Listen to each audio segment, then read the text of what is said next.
Exercise LARPing, live action role playing, keyword playing at being some kind of hero or warrior as a way to enjoy your training more and to make more gains. It works. In part 1 of this series, we discussed the straight to the point details, choosing a character, be that a Witcher from the School of the Wolf, a Dragonborn from Skyrim, maybe some kind of superhero, as well as actions you might take to become more like that character, changing your training environment, how you train and the mindset behind it, possibly the clothes you wear.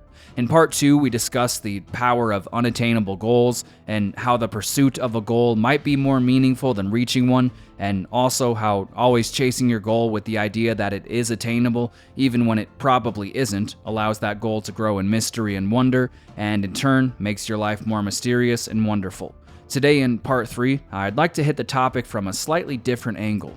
Now that we've covered goals and imagery, let's talk a bit about the grand adventure, following the path, and how to find your way when all seems hidden. I wonder if this ever happens to you. Sometimes I'll read an exciting chapter in a book or watch a good movie, and I'll find myself remembering the potential of a human life.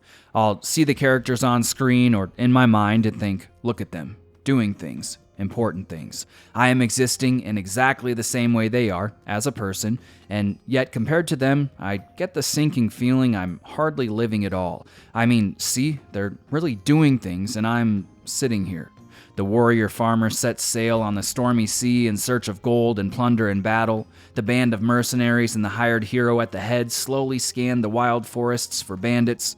The stories share epic quests of swords and shields, long journeys far from home, and hopeless moments where all seems lost and strength of character is made strong. They show people reaching the end places of human potential, deep in the most fantastic scenarios imaginable, facing trial and terror and uncertainty one moment, seeing the beauty and wonder of existence in the next, pushing through because there's no other option available, no alternate path. Their course is set and they follow it, and in following it, they eventually reach an end and find meaning. When all is done, they return back to their everyday, ordinary reality changed, able for the first time in their lives to truly experience the joy of a peaceful day. I think many of us go through life with the feeling that the grand journey will happen to us eventually, at some point, way off down the road. One day we'll wake up, and there it will be, a clear-cut sign letting us know, okay, the quest has begun at last, and suddenly we'll be thrown into it. It will be a journey so challenging, filled with victories and losses, close calls, and just barely making it through at the end. It will take all of our attention and all of our will. We'll know we're questing towards something, a final goal or the bad guy, and we'll probably hold the secret wish deep down that the whole thing could just be over and done with already. All good journeys are hard, but we'll be so preoccupied with continuing on, thoughts of greater things will never even cross our minds. The adventure itself will act as a sort of barrier between contemplating the road and walking it, and it's with that barrier in place we'll finally be completely there, in it, present for the first time. Being the hero, I won't notice the dirt on my face or the tear in my jeans. My companions and I will share a bond beyond words. The fire at night will be truly welcoming and might represent the only chance for rest, and that rest will be genuinely comfortable because it was earned and not simply a diversion from other rest. I'll make it through. After a while, I'll complete the journey and come out the other side new and with perspective.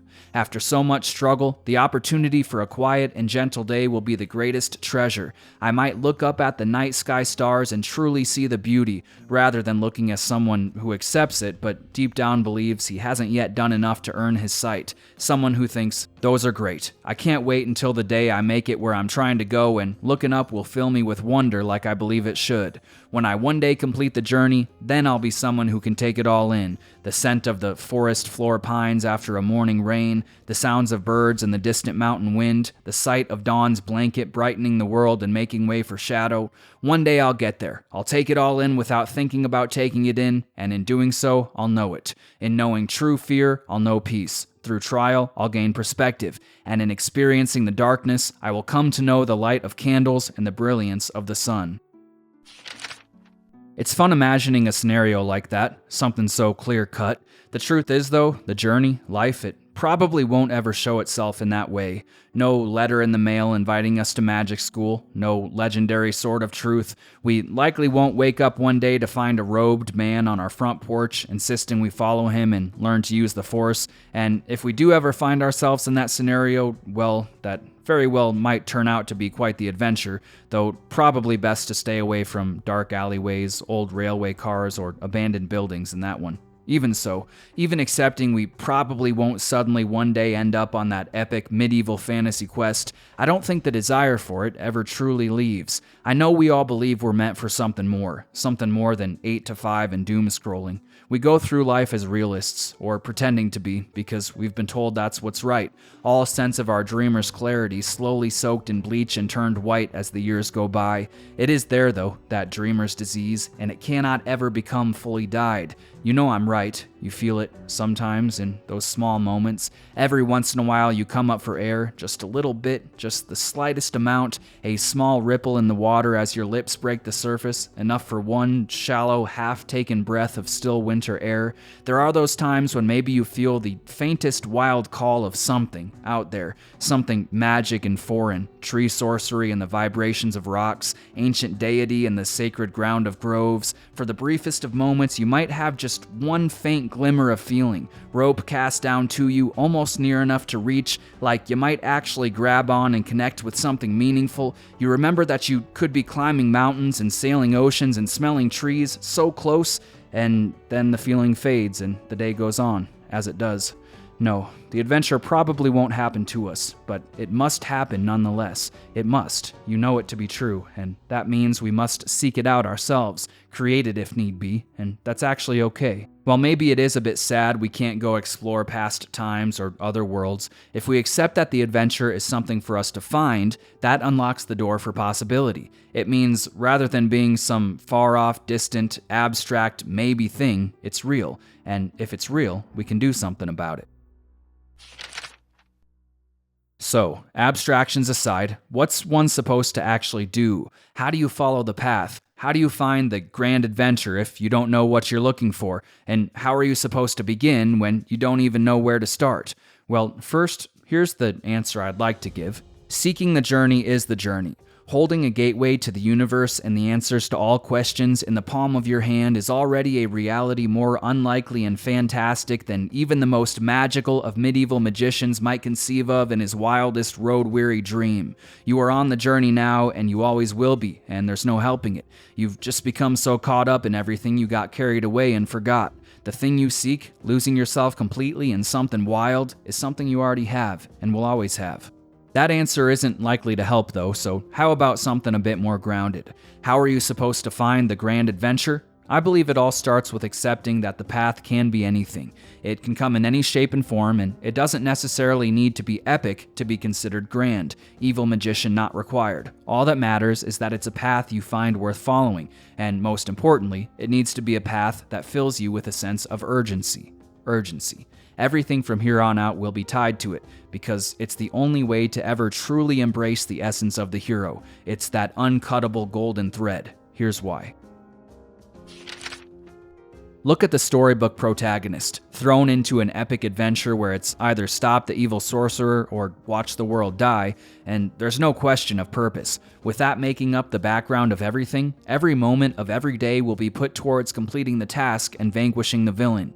From the time our hero wakes up in the morning, straight through until it's his turn for nightly watch, every ounce of his being will be focused on completing the objective, because of course it is. The fate of the world is in his hands. Can you imagine a story where the hero departs on his quest, leaving behind the only life he's ever known, makes it a week out into the woods, then gets bored and decides to hang out for a couple months to watch the birds?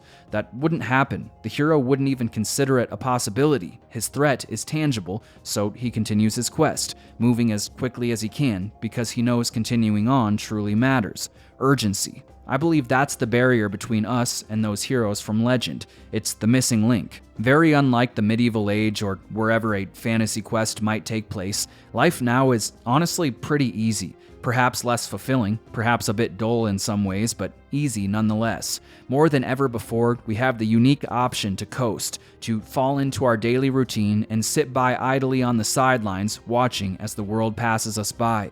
There's no real reason to try at anything, no reason to even leave the house in many cases. That's becoming more common by the day. Without a nearby and noticeable threat forcing us into action, without being able to see the threat clearly, urgency disappears. Oh, the threat is there, and it's the worst threat of all, the threat of a life half-lived. It's just hard to connect with when it seems so far away, or to even become aware of it in the first place when it's invisible. That's the problem. The adventurer knows danger lurks on the other side of every slope in the landscape. Monsters and bandits are physical manifestations of threat. The threat of a mundane existence, however, has no substance. It's abstract, and it's stretched out over such a long time horizon, the entirety of a life, it might be decades before you even begin to sense it, if you ever do at all. Inside a burning house where the last path leading out is nearly blocked by flame, and you can bet you'll act, escape the only thing on your mind. On a trail with a bear actively charging at you, your only thought will be your next move. Hanging off the edge of a canyon cliff and climbing back up is all there is. To experience the epic journey, you must come to see a life spent coasting as equally dangerous, because it is. You must find something, some kind of quest you find meaningful, and throw yourself into it as if not doing so would mean falling 3,000 feet, being mauled, or burning. The path you decide to take will be your own, grounded in reality at least partly because there's no way around it. You likely can't go wander the woods for a couple years hunting demons, that's just not how this world works, but you can do something. The real question then, at the very center of everything, is how can you create a sense of urgency when it doesn't feel like there's any real need? Now, that's not an easy thing to do. Change is never easy. Even in the worst of situations, it's common to develop an attachment to what's become normal. The body will cling to stasis if it can. Most of us have developed a kind of hanging on, a Stockholm attachment to our lesser, unrealized, and half-lived lives. We know we're unhappy watching the world pass us by, and yet we feel a strange sense of safety in it, even knowing it only ever leaves us empty inside. A shock to the system is often necessary to break that pattern. Getting sick, losing a job or a loved one, getting in an accident. It's much easier to think clearly when you can see the scythe in front of you, and you're more likely to make a change when change is forced on you. That said, I don't believe seeking hardship in that way is the answer here, even though there are likely those moments where you might secretly wish for the worst things imaginable because at least then you'd have an excuse. I don't think any of us ever really want bad things to happen. Perhaps then, instead, maybe a metaphorical kick to the gut will do the trick. I believe the answer to the question laid out before us, how can I create a sense of urgency in myself when nothing feels urgent, can be found by embracing urgency's shadow, deficiency. Deficiency, a lack or shortage of something necessary or desirable. That's the path to urgency in a world full of perpetual nothings, the final link in the chain. To find the road and begin the journey, you must look at yourself honestly and without judgment and ask yourself the question, what's missing or what is incomplete? You might also reframe that as, what change or pursuit of change would make me happier? What's that one thing you can't think about even a little bit without feeling some small ache of apprehension or guilt? That thing that makes you want to go watch TV or eat ice cream or both so you might forget about it for a while, save it for later. That thing that makes you bite your teeth and absent-mindedly hum a melody or tap your foot and take a deep breath. If you look for long enough, I bet there is something. Something that might act as a lighthouse beacon or a north star, always visible way off in the distance, even through the fog, there to remind you of where you're headed and of why getting out of bed in the morning is preferable to wasting away. What deficiency do you have that is so painful, so glaring, that it has the power to create a sense of urgency in you similar to what the hero feels on his quest against evil? Alright, as much as I love talking about fantasy and heroes, creating what I think are cool sounding combinations of words and exploring hypothetical adventures, what's the point if nothing changes? The whole purpose is living the story, not just spending more time contemplating it. If you leave here today motivated but with nothing in particular to be motivated about, that doesn't help anything. So, the answer to our question of deficiency, urgency, the path, and ultimately adventure will likely be something fundamentally human. We're all different, all individuals doing our own version of the thing, but as humans, there are basic necessities. To survive, we need the essentials. food, air, water, shelter, clothes probably. If you're deficient in any of those areas, you can bet you'll find a way to fix the problem pretty quick. At this point though, I do think it's safe to say, in most of the world at least, we have those more or less sorted out. We'll need to go a bit deeper. More likely than not, our answer will be found in those base human things that come after the essentials. There are many ideas on what those are, but condensed down, I believe the next level up can be sorted into 4 different categories: love, wealth, purpose, and health. Honestly, saying that out loud, I'm reminded of those bot comments you see on YouTube videos trying to trick you into reading terrible self-help books or whatever. I suppose if the goal is attracting the highest number of people, using those base things makes sense. Anyway, love, finding family and connection with other humans, wealth, money, and ridding ourselves of the burden that is not having it. You could argue that money doesn't necessarily translate to wealth, and I'd agree, but to say it doesn't impact our daily lives in a huge way would be a lie. For now, in this video at least, let's just say the two go together. Purpose, having the feeling deep down that your actions are meaningful, and health, being able to move through life without restraint. Earlier I asked you if you had anything that always leaves you feeling apprehensive or guilty when you think about it. I bet if something came to mind, it can be traced back to one of the 4 categories, and that's the key. To find the adventure, all you have to do is look at your life, find something you would change or would like to do better, trace that thing back, further and further down, following the trail all the way to its end until you reach one of the 4 primary categories, acknowledge the deficiency, and gear your life towards fixing it. Doing what you can to make the change with urgency, because you know deep down in your center that the change truly matters. That's really all there is to it. From where you're standing now, maybe that doesn't sound too exciting. Nothing like slaying monsters or fighting the forces of evil and whatnot, but oh, it is. Once you know where you're going, everything opens up. By giving yourself, you might say, boundaries, by locking in, taking a single path and following it rather than leaving everything open, creativity blossoms. That's how it works. Often the best ideas are formed within a vacuum. Say wealth is your deficiency, so you decide you would like to become more wealthy. Okay, now you know where you're headed. What could you do to get there? Well, what skills do you have? Oh, you've been riding horses since you could walk? Cool, you could probably find a way to teach that to others. Vintage Technicolor cinematography has been your hobby for like 10 years and you know literally everything about it. You can bet there are others out there who would also like to know everything about vintage Technicolor cinematography without needing to spend 10 years learning. Once you have an idea, you just continue following the train of thought wherever it might lead. I want to become more wealthy. I'm good at riding horses. I could teach people to ride horses. I don't know how the teach people to ride horses business works though. Maybe I should get a job working for someone else teaching people to ride horses so I can observe the business from the inside, and you just continue on. Once you know where you'd like to go, it's just a matter of going there. The path you take will be winding and uphill most of the time, but by having one and knowing where you'd like to go, you'll find things do have this nice habit of falling into place. There will be uncertainty, there will be hard days, there will be losses and victories. The path won't be easy, but if you take a step back and think about it, what does that sound like? A lot like the journey of the hero on his quest, if you ask me. Now, at this point, you might be wondering, what about exercise LARPing? How does this video even have anything to do with that at all? Well, here's the best part. We're not done yet. When you look at those 4 categories, if you had to guess, which one is, I won't say most important because that's an individual thing, but maybe which one is the most necessary for the others? Which one, when neglected, will have the biggest impact on the rest? Love? Maybe. I don't have kids, but I can say from experience the motivation I feel to work towards improving basic quality of life stuff is night and day different when single versus with another person. I bet it's intensified 1,000 times over with a family.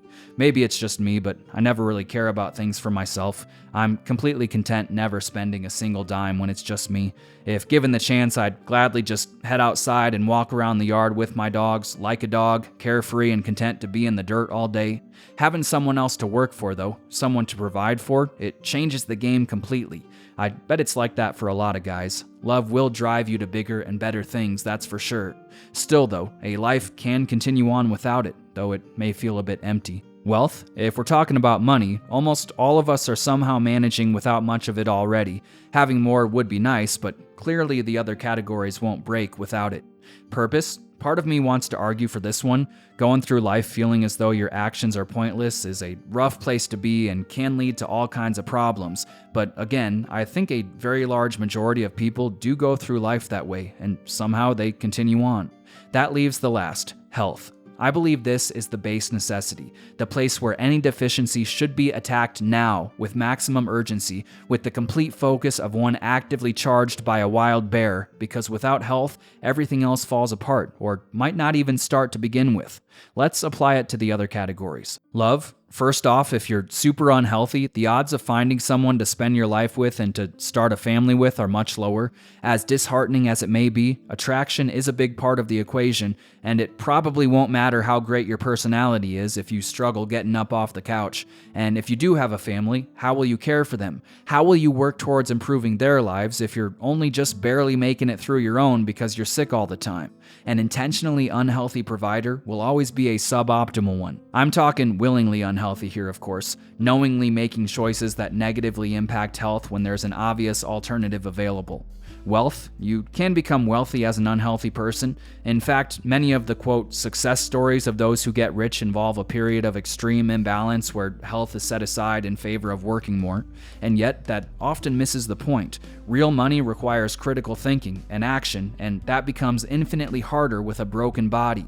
When health is prioritized, ideas flow more freely, running around 16 hours every day becomes easier, and if you do ever become wealthy, you'll actually be able to enjoy it too. Who cares about money if you're out of breath every step you take or can't ever leave home for more than a day because you're dependent on meds and machines to stay alive? Purpose? This is probably the most up for debate of the four, and you could make some arguments. I won't claim to necessarily have the answer here, but what I can say is it can be very tough finding purpose in life while actively in the process of destroying yourself. Consider a bodybuilder who drinks every night before bed. He might feel he's found purpose in bodybuilding, he might think he knows where he wants to go, but actively sabotaging himself every night will leave him in a constant state of uncertainty about it. Would he be doing this to himself if bodybuilding was actually his purpose? That's what neglecting health is like in a general sense. How can you say you have purpose while at the same time making yourself less able to work towards it? Again, like with wealth, it's also just much more challenging to even think of something like purpose when your body isn't working right. When you're sick, usually the only thing on your mind will be wishing you could be not sick. Good luck doing anything meaningful if you're unhealthy. Health. I'm not saying always and forever, I'm not even saying I'm right, but here and now in this video, I do believe I've made a good case for health being the ultimate, most urgent deficiency. How do you get healthier? Eat better, maybe stop doing those things that slowly destroy you over time, get some sun probably, but as much as anything else, you gotta exercise. If you wanna be healthy, you must exercise in some way. You just cannot get around it. Even if that exercise is something as simple as taking a walk every day to start, you gotta do something, and therein lies the path to all paths, the ultimate adventure. If you don't know where you'd like to go or what road you should follow, my bet's on this one, because taking it will make you better able to take any other. If you want a place to start, this is it. Exercise. Push your limits and see what happens when you break through those barriers you thought were unbreakable. Learn what it feels like to work towards something for a long time, to stay consistent and to hold yourself accountable to yourself because that's what matters most. Embrace exercise and wake up one day to find you finally arrived. So lost in the experience you never noticed the dirt on your face or the tear in your jeans, able to look up at the night sky stars and feel the wonder in your bones, glad for the glory of a slow and peaceful day. Embrace exercise and walk the road and take on the aspect of the hero. Exercise is hard, especially in those first couple years when you're just starting out, but it can be made easier with some imagery. There is a trick, you might say, you can use to stay on track if you'd like. I call it exercise LARPing. This was supposed to be a video about that. I guess it wasn't really, but perhaps that was for the best. Might this video act as the tail end of the snake gnawed on by the head? If I've convinced you even just a little bit of how important and great exercise is and can be, consider going back to part 1 of this series and maybe give exercise LARPing a shot. It really does make things fun. And with that, it's time I go. I hope you enjoyed this series. I know I enjoyed making it. Good luck with your training. As always, thanks for watching, and I'll see you in the next one.